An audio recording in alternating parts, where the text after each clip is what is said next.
van ons cursus Nederlands. Dit is module 5 en het wonderwerp dat we in deze module zullen bespreken is grammatica grondbeginselen 2. Dank jullie wel. Hello class. I welcome you all to another section of our class for the course Dutch language. This is module 5 and the topic we will be discussing in this module is grammar fundamentals 2. Thank you.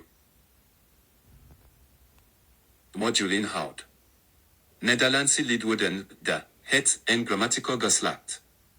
Meervoudsvorm van zelfstandig naamwoorden. Bijvoeglijk naamwoorden en overeenkomsten.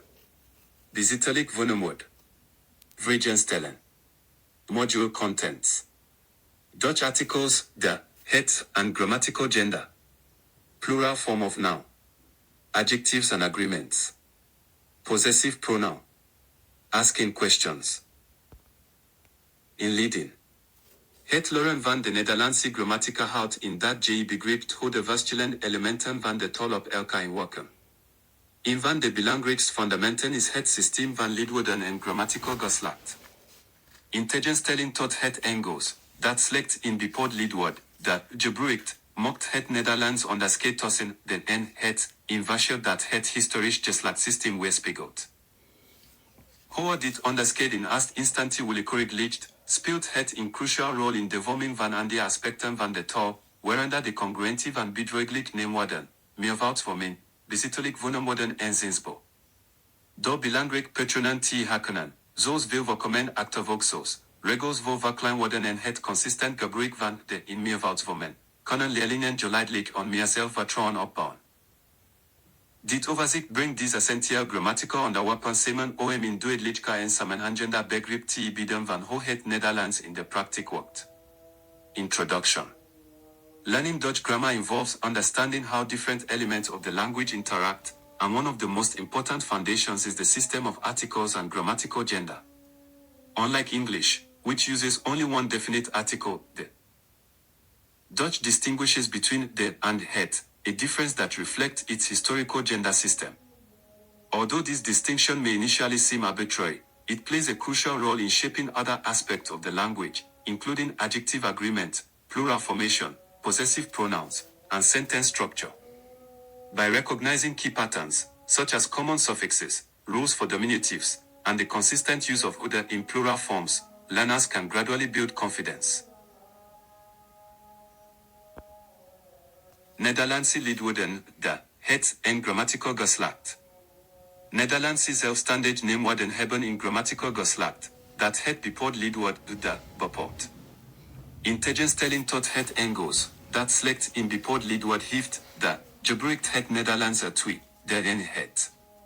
Dit systeem kan lastig zijn voor leerlingen, omdat het geslacht niet altijd logisch is of gebaseerd op biologisch geslacht. Het is grotendeels arbitrair en moet vooruit het hoofd geleerd worden. Zijn echter noted patronen, regels en uitzonderingen. Overzicht van Nederlandse geslachten en lidwoorden. Het Nederlands kent drie historische geslachten, mannelijk, vrouwelijk en onzijdig. In het moderne Nederlands, vooral in Nederland en België, zijn deze grotendeels samengevoegd tot twee praktische geslachten. Algemeen geslacht, die worden omvat de meest mannelijk en vrouwelijk zelfstandig naamwoorden. Gebruikt de in het enkelvoud. Onzijdig geslacht, het worden. Gebruikt het in het enkelvoud. Dutch articles, de, het, and grammatical gender. Dutch nouns have grammatical gender, which determines the definite article they used with them. Unlike English, which has only one definite article, the Dutch uses two, the and het. This system can be challenging for learners because gender is not always logical or based on biological sex, it's largely arbitrary and must often be memorized. However, there are helpful patterns, rules, and exceptions. Overview of Dutch genders and articles. Dutch has three historical genders, masculine, feminine, and neuter. In modern Dutch, especially in the Netherlands and Belgium, these have largely merged into two practical genders. Common gender, the worden includes most masculine and feminine nouns. Uses the in the singular. Neuter gender, het worden or onzijdig uses het in the singular. Het Nederlandse lidwoord, de woord gebruikt voor. Enkelvoudig zelfstandig naamwoorden van het gemeenschappelijk geslacht, mannelijk of vrouwelijk. Alle meervoudig zelfstandig naamwoorden, ongeacht het oorspronkelijk geslacht. Het wordt alleen gebruikt voor enkelvoudig onzegelijk zelfstandig naamwoorden. De meest zelfstandig naamwoorden, ongeveer 75 to 80%, zijn de woorden. Het worden vormen in kleiner groep, dus het is belangrijk om ze hoeft te leren. Voorbeelden. De man, het gemeenschappelijk / mannelijk. De vrouw, gemeenschappelijk / vrouwelijk. Het huis, onzegelijk. De huizen, meervoud, altijd de. Onbepaald lidwoorden. Er is maar één onbepaald lidwoord, in. Het wordt gebruikt met zorg de eerlijk het worden in het enkelvoud. In het meervoud staat Mr. geen lidwoord, of geen voor nee / geen lidwoord. In verandat niet op basis van geslacht. Voorbeelden. In man. In vrouw. In huis. Continuation on Dutch article that is used for singular common gender nouns, masculine or feminine. All plural nouns, regardless of original gender. It is used only for singular neuter nouns. Most nouns, about 75 to 80%, are their words. Het words form a smaller group, so learning them by heart is key. Examples. The man, common / masculine. De vrouw, the woman, common / feminine. Het huis, the house, neuter. De huizen, the houses, plural, always the. Indefinite articles. There is only one indefinite article in a /an. It is used with both the and het words in the singular. In the plural, there is usually no article or geen for no / not any. En does not change based on gender. Examples. In man, a man. In vrouw, a woman. In huis, a house. Meervoudsvorm van zelfstandig naamwoorden. In het Nederlands is het vormen van het meervoud van zelfstandig naamwoorden een belangrijk onderdeel van de grammatica dat volgt samenhangt met de regels voor de lidwoorden, de en het. Zodra een zelfstandig naamwoord in het meervoud staat, krijgt het altijd het bepaald lidwoord de, ongeacht of de enkelvoudsvorm in, de woord of in, het woord was. Bijvoorbeeld, het huis wordt de huizen en de man wordt de mannen. Er is Mr. geen onbepaald lidwoord in het meervoud. Hoe geen gebruikt kan worden om geen of niet te betekenen. De meest gebruikelijke manier om het meervoud te vormen is door de uitgang en on het enkelvoudswoord toe te voegen. Dit werkt voor de meest zelfstandig naamwoorden. Voorbeelden zijn kat wordt katten, boek wordt boeken en vrouw wordt vrouwen.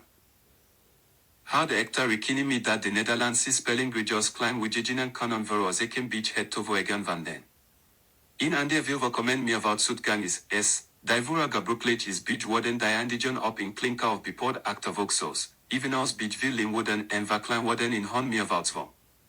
Voorbeelden zijn foto, dat foto's wordt, auto, dat auto's wordt, en het verkleinwoord lampje, klein lampje, dat lampjes wordt. Maak op dat de apostrof voor de s wordt gebruikt wanneer het enkelvoud op een klinker eindigt om onhandig spelling te voorkomen. In Dutch, forming the plural of nouns is an important part of grammar that often goes together with the rules for the articles the and het. Once a noun is made plural, it always takes the definite article the, no matter whether the singular form was a D word or a het word. For example, het huis, the house, becomes the huizen, the houses, and the man, becomes the mannen, the men. The most common way to form the plural is by adding the ending n to the singular noun. This works for the majority of nouns. Incongruentie. In het Nederlands moeten bedrijgelijk naamwoorden overeenkomen met de zelfstandig naamwoorden die ze beschrijven wat betreft geslacht, getal en de aanwezigheid of afwezigheid van een bepaald of onbepaald lidwoord. Wanneer een bedrijgelijk naamwoord voor in de woord in het enkelvoud staat, dat wil zeggen, elk zelfstandig naamwoord van hetzelfde geslacht. Voor een zelfstandig naamwoord in het meervoud, of voor in het woord wanneer de constructie bepaald is, krijgt het bedrijgelijk naamwoord normaal gesproken de uitgang i, bijvoorbeeld, de zin, de grootman is de grootman, het groothuis in de bepaald vorm is het groothuis, en de groothuizen is de groothuizen. Bijvoeglich neem worden kanon oké no kopowak worden zo zijn, wardens of Liechtenstein, in welk jivo zie gin jutgang kriegen. In this predicate positives blieft het bijvoeglijk namewoord in zijn basisvorm, onjakt het geslacht of ghetto van het wonderwork.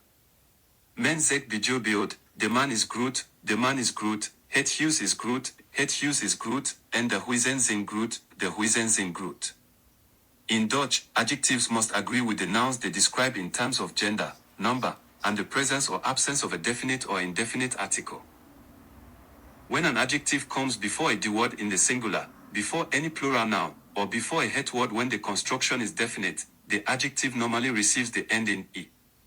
For example, the sentence the big man is the groot man, the big house in its definite form is het groot huis, and the big houses is the groot huizen. Adjectives can also appear after linking verbs such as zijn, to be, wordens, to become, or lichkan, to seem, in which case they do not take any ending at all. In these predicate positions, the adjective remains in its base form regardless of the gender or number of the subject. For instance, one says the man is Groot, the man is big, het huis is Groot, the house is big. WL bezitelijk bijvoeglijk namewoorden genoemd wanneer ze voor een zelfstandig naamwoord staan, bezit of in relatie aan en moeten ze overeenkomen met de bezitter, de persoon of het ding dat hij het bezit, in plaats van met het geslacht van het bezitelijk zelfstandig naamwoord. Wanneer een bezitelijk voornaamwoord wordt gevolgd door een bijvoeglijk naamwoord, volgt het bijvoeglijk naamwoord de normaal overeenkomstregels die er zijn besproken. Dat betekent dat het bijvoeglijk naamwoord Mr. de Jutgang, krijgt, behalve in het speciale geval van een onbepaald in kelvoud het woord. Voorbeelden zijn mijn groot huis, geen op groot omdat het in onbepaald in kelvoud het is, maar mijn groot boek, met omdat boek in de woord is. En ons moederhuizen, met op mooi. Het Nederlands kent ook een aantal onafhankelijk bezittelijk voornaamwoorden die op zichzelf staan zonder een voortjens zelfstandig naamwoord. These woordens gebruikt wanneer het bezit er duidelijk is uit de context, vergelijkbaar met het Engels mijn, yours of hers. De vormen zijn de mijne, de jou, de uwe, de zijne, de hers, de ons en de han. In Dutch, possessive pronouns are also called adjectives when placed before a noun. Indicate ownership or relationship and must agree with the possessor, the person or thing that owns something, rather than with the gender of the noun being possessed.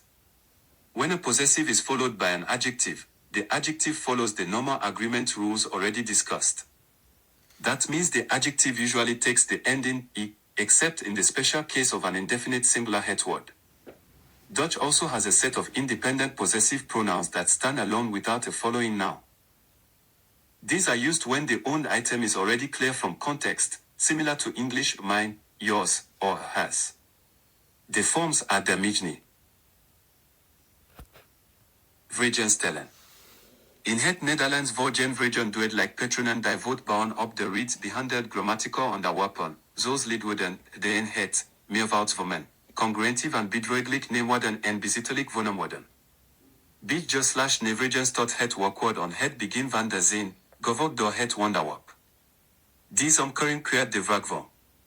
In zin eerles, je bent mo, wordt bijvoorbeeld, ben je mo. Evenzo wordt, het huis is Groot, is het huis Groot. Wanneer de zin in bezittelijk voornaamwoord of in bijvoeglijk naamwoord bevat, blijft de structure hetzelfde, is jouw boek interessant, of zijn de nieuwe huizen door. Informatief vragen gebruiken vraagwoorden aan het begin van de zin, gevolgd door het omgekeerd werkwoord en wonderwerp. Veelgebruikt vraagwoorden zijn wie, wat, wa, wanneer, waarom, ho, welke, en hoeveel. Na het vraagwoord volgt het werkwoord, gevolgd door het wonderwerp. Voorbeelden zijn, what is that, why is het boek, en wie heeft mijn pen. Bijvragen over een specifiek zelfstandig naamwoord gebruikt je het vraagwoord welk, voorwoorden die eindigen op het of welke, voorwoorden die eindigen op de en alle meervoudsvormen. In Dutch, asking questions follows clear that build on the grammar topics already covered, such as articles, de en het. Plural forms, adjective agreement, and possessive pronouns. For yes/no questions, the verb is placed at the beginning of the sentence, followed by the subject. This inversion creates the question form. For example, A statement like J bent mo, you are tired, becomes Ben J mo. Are you tired? Similarly, Het huis is groot, the house is big, turns into is Het huis groot? Is the house big? When the sentence includes a possessive or an adjective, the structure stays the same. Is jouw boek interessant? Is your book interesting? Or zijn de nieuwe huizen door? Conclusie. Kortom, het beheersen van Nederlandse lidwoorden en grammatical geslacht is essentieel voor het bouwen van correct en natuurlijk zinnen. Hoe het onderscheid tussen de en het voorkut het hoeft geleerd moet worden, onthouden consistent bloedstelling en oefening noted patronen die het leren overloop van dit behapbaarder maken. These lidwoorden zijn geen geceleerd elementen. Ze beïnvloeden meerwaardevormen, bedweeglijk neemwoord gangen, bezittelijk constructies en zelfs werkvorming. Door deze onderwerpen samen te bestuderen en in context te oefenen, kunnen leerlingen in meer intuïtief begrip van de taal ontwikkelen. Met tijd, herhaling en actief gebruik wordt eerst complexelijk vertrouwd, wat leidt tot doordelige communicatie en in grotere vloeiendheid in het Nederlands. In conclusion, mastering Dutch articles and grammatical gender is essential for building accurate and natural sentences. While the distinction between the and het often requires memorization, consistent exposure and practice reveal useful patterns that make learning more manageable over time. These articles are not isolated elements, they influence plural forms, adjective endings, possessive constructions, and even question formation. By studying these topics together and practicing them in context, learners can develop a more intuitive grasp of the language. With time, repetition, and active use, what once seemed complex becomes